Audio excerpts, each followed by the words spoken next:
इरा महबूब तव्हांजी खिदमत में हाज़िर है। अॼु के प्रोग्राम में असांजा मेहमान सिंधी अदब जो एक रोशन नालो जंहिंजूं तहरीरूं जॾहिं असां नज़रनि सां पढ़ी दिलि मिलाईंदा आहियूं त हर पासे रोशनियूं पखिड़िजी वेंदियूं आहिनि। असांजो अॼोको मेहमान सिंधी अदब जो ख़ूबसूरत नालो मोहतरम आगा सलीम साहब। आगा साहब तव्हांखे पंहिंजे प्रोग्राम में भली कार था चऊं।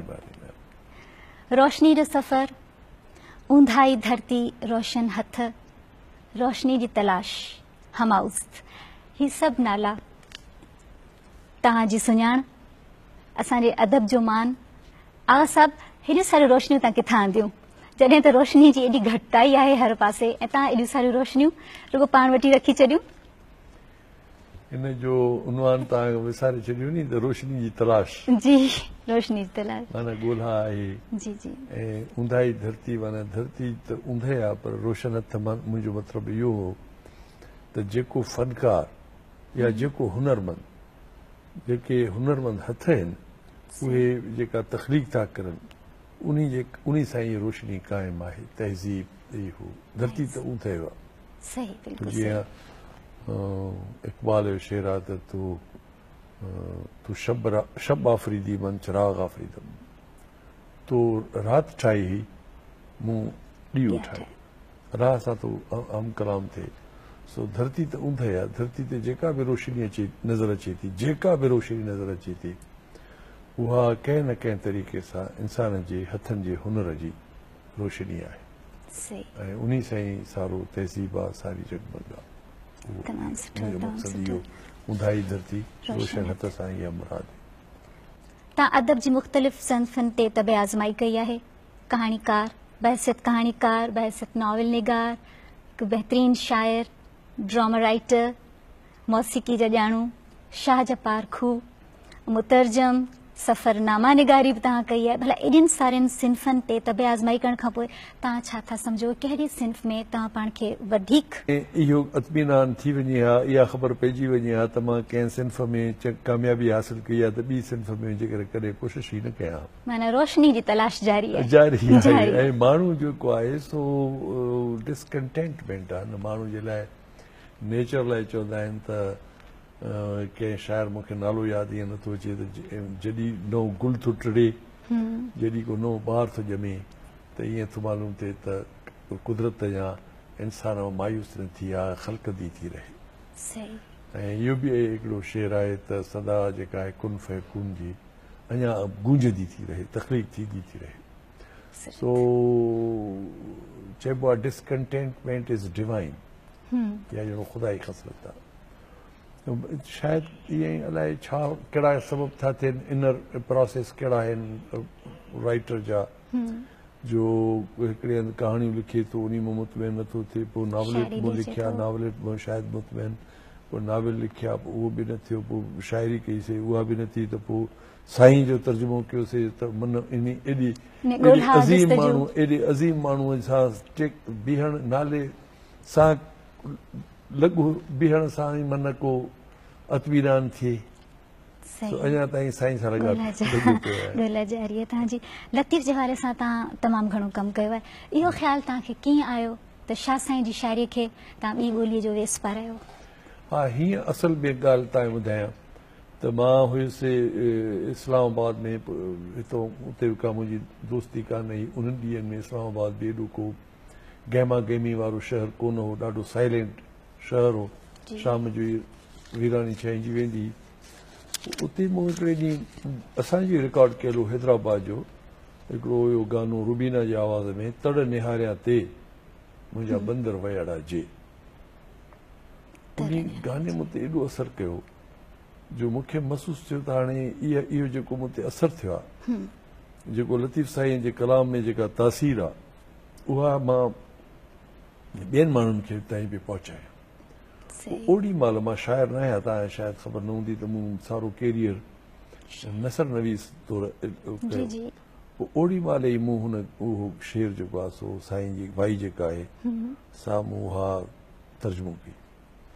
ऐं ॿिए ॾींहं ते वञी मां रेडियो स्टेशन ते हुयुसि। मां ॿिए ॾींहं ते वञी पंहिंजे जेको प्रोग्राम हो म्यूज़िक वारो उन खे ॾिनो त मूं चयो हीउ जेको आहे कंपोज करे त ॾेखार कंपोज हुन उन में ई कयो जेको हुयो असांजो ओरिजिनल हो। पोइ ॿ टे ॼणा वेही जेके नॉन सिंधी आहे उन्हनि ते, त मूं ॾिठो त उन्हनि ते ॾाढो तास हिकिड़ी नवाण, हिकिड़े अहसासात जी नवाण, हिकिड़ो डिक्शन जी नवाण, हिकिड़ो म्यूज़िक जी नवाण हुननि जे लाइ। तव्हांखे पाण कीअं फील थियो? हा, मूंखे फील थियो त कम्युनिकेट थिए थी। तव्हां हुन सां इंसाफ़ कयो आहे तर्जुमे सां? यकीनन मूंखे ईअं थियो त मां कयो आहे, ऐं जेका शइ मूं महसूसु कई हुई उहा मां तर्जुमे में साॻी नमूने में वरी जेॾी महिल उनखे म्यूज़िक में आंदो त उहा माण्हुनि ते बि उहो ई असर अंदाज़ थी, ऐं मूं बि उहा ई कैफ़ियत महसूसु कई। न त चयो आम तासुर इहो आहे त तर्जुमे निगारीअ में या तर्जुमो जॾहिं कजे थो कंहिं बि शइ जो त हुनजो हुस्न मुतासिर थो थिए। बिल्कुलु थिए थो। ॾिसो नी, हू हिकिड़ो जेको ओरिजिनल माण्हू थो लिखे पियो, उन जा लफ़्ज़, उन जी कैफ़ियतूं, ऐं उहो जंहिं तजुर्बे मां गुज़रियो आहे। हाणे साईं सूफ़ी जेको माण्हू जंहिंजा अखर हिकु हिकु अखर जी में पंहिंजो हिकिड़ो पस मंज़र आहे, मां हिकिड़ो ऐं ॿी ॿोली ॿी जंहिंजो को उन में उहो साॻियो मिज़ाज कोन्हे, सुभाउ कोन्हे अखरनि जो, उन में तर्जुमो करणु ॾुखी ॻाल्हि आहे। ऐं नो डाउट त तमामु घणो हू थो वञे, पर तर्जुमे ते जेके अॼुकल्ह माना थी, हिकिड़ो मूं पढ़ियो त भई चङो तर्जुमो जेकॾहिं नथो थिए त सुठो नथो थिए त हिकिड़ी नई शइ तख़लीक़ थी वई, ओरिजिनल खां हटी करे हिकिड़ी नई शइ थी वञे। घणो करे छा थींदो आहे जो तर्जुमे महिल पहिरियां हुनजो वज़न बहिर जेको आहे उहो मटाए छॾींदा आहिनि। मुंहिंजे ख़्याल में इहो ग़लति आहे, छाकाणि त शाइर जी पंहिंजी जेका इमोशनल रिदम थींदी आहे, उन में उहो थॉट जेको आहे उहो ज़ाहिर थींदो आहे। उहो जेकॾहिं मटाइजे थो त पोइ थोरो मूंखे मुंहिंजे ख़्याल में ठीकु आहे। ॿियो वरी छा आहे त ही मौसीक़ी जी शाइरी आहे, समाज जी शाइरी आहे, ॿुधण जी शाइरी आहे। इन करे उन में म्यूज़िक खे वॾी अहमियत आहे, उन वज़न बहिर बीट खे वॾी अहमियत आहे। हाणे तव्हां ॾिसंदव ॿिन्ही शाइरनि जे मिज़ाज जो, शाह जो ऐं सचल जो तव्हां ॿुधायो। हाणे शाह जेको आहे साईं, उन जा जेके बहिर आहिनि से भेनर जे मूं विसहो निंड न हेरियो नेण, हो तो साईं। वरी सचल जेको आहे उनजो जीअं नाले मां ई सरमस्त आहे, त उनजो वज़न बहिर बि ॿियो हूंदो त जंहिं दिलि पीता इश्क दा जाम सा दिलि मां। हाणे जेको सचल वारो बहिर आहे इहो तव्हांखे थ्रू आउट शाह जी शाइरी में न मिलंदो। माना ॿिन्ही शाइरनि जो इज़हार जेको थिए थो शख़्सियत जो, सुभाउ जो, सो वज़न में बि थिए थो। ऐं ॿियो मूं थोरो कोशिश इहा बि कई आहे त क्लासिकल वे में जेका उर्दू पुराणी आहे उन में साईं जो इहे तर्जुमा थी कया। वो कूचे इश्क में आया है, सचले तो ॿुधाए, वो कूचे इश्क में आया है, उस कैसा कदम उठाया है। हाणे हिन ॾिसो, हूअं उर्दू में जेकॾहिं कबो त उसने कैसा कदम उठाया, पर पुराणी जेका क्लासिकल उर्दू आहे उन में असीं ईअं लिखी था सघूं, वो कूचे इश्क में आया है, उस कैसा कदम उठाया है, अब सारा दर्शन पाया। इहो थी सचल। ज़बरदस्त यानी सचल में जेकॾहिं फ़राक़ आहे, कुझु बि आहे, त हुनजी आख़िरी जेका आहे उहा आहे रजाइयत। वो कूचे इश्क में आया है, उस कैसा कदम उठाया है, अब सारा दर्शन पाया है। आगा साहब, हाणे छो न तव्हांजो तर्जुमो कयल महनाज़ जी आवाज़ में शाह साईं जो कलाम ॿुधिजे। बिल्कुलु, महिरबानी। मेरा हार सिंगार मेरा हुस्न जमाल।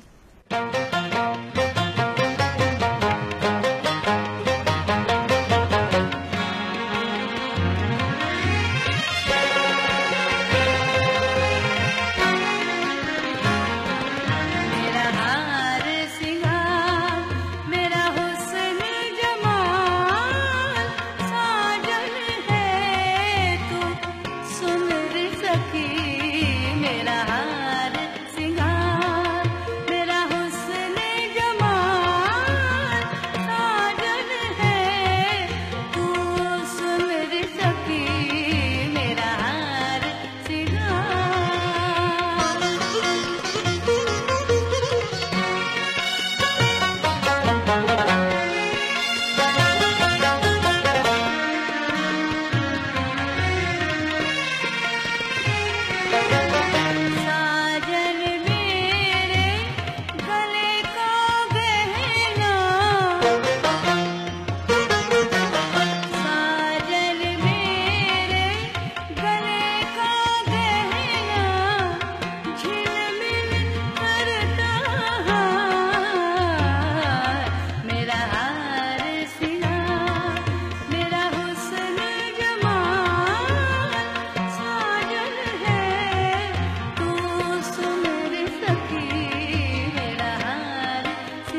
सब तमाम बेहतरीन शायरी जो तर्जुमो तव्हां कयो ऐं इन सां गॾोगॾु महनाज़ बि इनखे तमामु ख़ूबसूरती सां ॻायो आहे।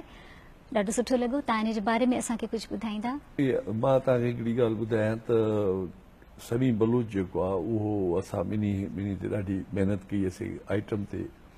इन लाइ जो असां वटि थोरो बदकिस्मती इहा आहे त शाह साईं जा जेके कलाम साईं मुक़ररु कया आहिनि सुर, अभेरी या अभरी या कोहियारी या फलाण या हे, उन्हनि में ॻाया न वेंदा आहिनि साईं जो कलाम।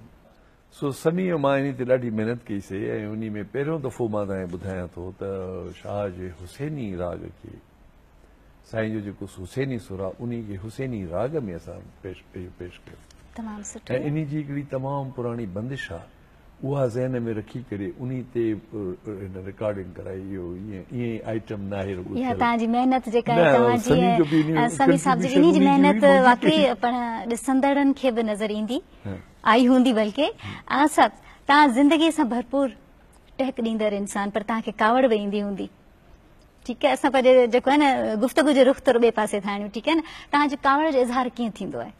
कावड़ जो जीअं तूं कंदी आहीं मुंहिंजी कावड़ ॾाढी ख़तरनाक थींदी आहे। बसि ख़तरनाक हिकिड़ो शेर आहे त कहरे दरवेश बर जाने दरवेश, यानी दरवेश फ़क़ीर चाड़े जो मिसकिन माण्हूअ जो कहर जेको आहे, कावड़ जेका आहे सा पंहिंजी जान ते हूंदी आहे, असीं ॿिए खे छा करे सघंदासीं। पोइ जेकॾहिं इहो कावड़ अचे थी जे तोखे ख़तरनाक ईंदी हूंदी। अच्छा, ज़िंदगी खां का शिकायत? नो, का कान्हे। तमामु बहितरीन इंसान आहियो। तव्हांखे ज़िंदगी न त हर माण्हू वटि ज़िंदगी जे लाइ रोइणो हूंदो ई हूंदो आहे। मूंखे का कान्हे, कीन जो कुनो जंहिंखे चवंदा आहिनि, का कान्हे। आहे त ज़िंदगी जा बाबा हिसा, कई रूप कई रंग। हा आहे, इहो गम दुख इहो बि उहो ज़िंदगी जो हिसो आहे, रूप आहे, शिकिल आहे। इन में कहिड़ा न को कोन्हे। हिकिड़ो तख़लीक़कार जेको थींदो आहे, हिकिड़ो आर्टिस्ट बि आहे, हिकिड़ो फोटोग्राफर बि आहे। ज़िंदगीअ जे कहिड़ो रूप या कहिड़े एंगल खां तव्हांखे ज़िंदगी वधीक ख़ूबसूरत थी लॻे?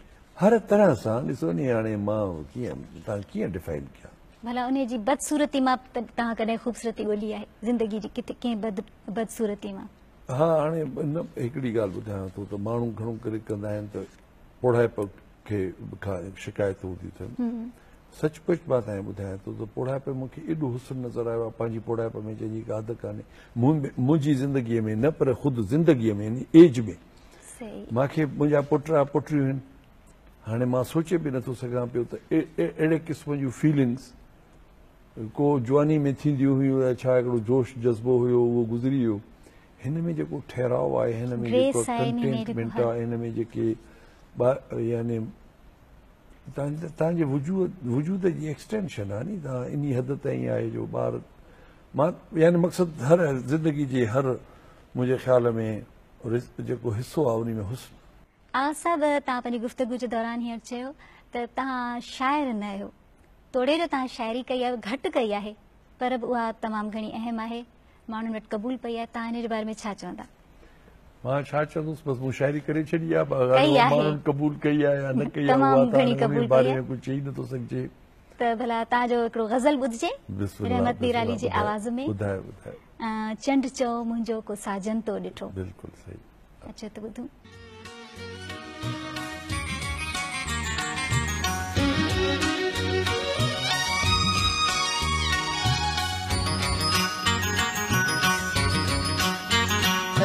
चंद्र चो है चंद्र चो, चंद्र चो मुझो को साजन तो ॾिठो। चंद्र चो मुझो को साजन तो ॾिठो। तू निंड्रा खाने तन मोतियो, तू निंड्रा खाने तन मोतियो। चंद्र चो मुझो को साजन तो ॾिठो।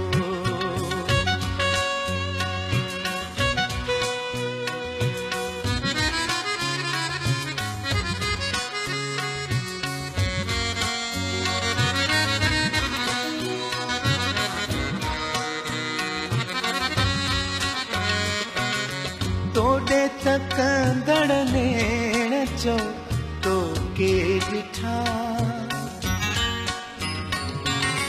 तोड़े तकंदड़ नेण चो तो के ॾिठा जिनमें ओ जागान राखो ख्वाब को जिनमें ओ जागान राखो ख्वाब को भून राखा नेण है तन मोतियो चंद्र चो मुझो को साजन तो ॾिठो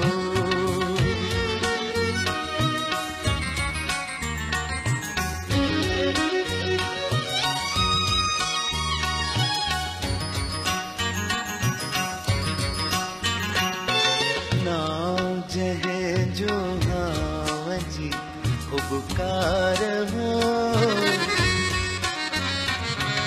ना जह जो जी उपकार हो ना जह जो जी उपकार हो हर ततीय में जण त कोई छावरो हर ततीय में जण त कोई छावरो भून राखा नेण तन मोतियो चंद्र चो मुझो को साजन तो ॾिठो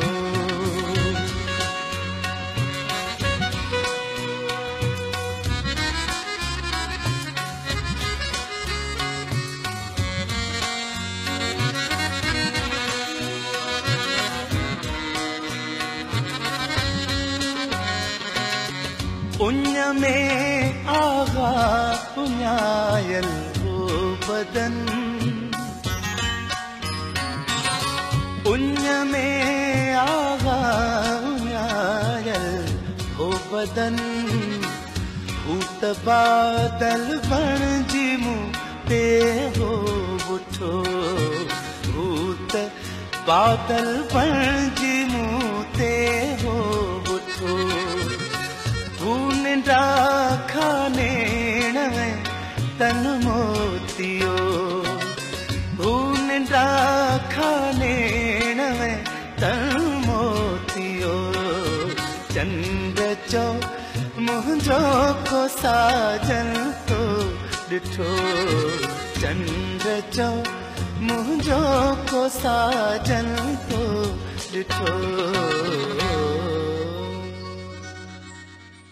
सभु जॾहिं असां नॉवल जी खोट जी ॻाल्हि करियूं था या सिंधी में कहाणी खे बि हाणे उहा साॻी तरक़ी नाहे रही जेका अॻे हूंदो हो त छा इन जो सबबु किथे इहो त नाहे त इलेक्ट्रॉनिक मीडिया एॾी तरक़ी करे वरिती आहे जो असांजा राइटर्स हाईजेक थी विया आहिनि इन पासे इलेक्ट्रॉनिक मीडिया वारे पासे ख़ासि करे टीवी ते जेको आहे सो ड्रामा जेके सीरीज़ थी थियनि पियूं उन में ज़बरदस्त क़िस्म जा असां जे ज़माने में त 20 मिंट हूंदो कुल प्रोग्राम ऐं उन में असीं मुख़्तलिफ़ हफ़्ते में 20 मिंट इहो बि यादि ॾियारियां हींअर जेको आहे सो सीरियल था हलनि पिया 4-4 5-5 आहिनि चैनल्स आहिनि उन में तमामु सुठा छोकिरा ड्रामा था लिखनि घटि में घटि असां खां सुठा था लिखनि ऑनेस्टली ऐं तमामु वॾो उन इज़हार बाक़ी नावल छो लिखनि हेड़ो उन्हनि खे इज़हार थो मिले पियो नावलनि जा किरदार जेके आहिनि उहे पर्सानीफाई थी करे साम्हूं था अचनि जेको ॻाल्हाइण था चाहिनि उहे हुननि जा किरदार उन अंदाज़ में ॻाल्हाइनि था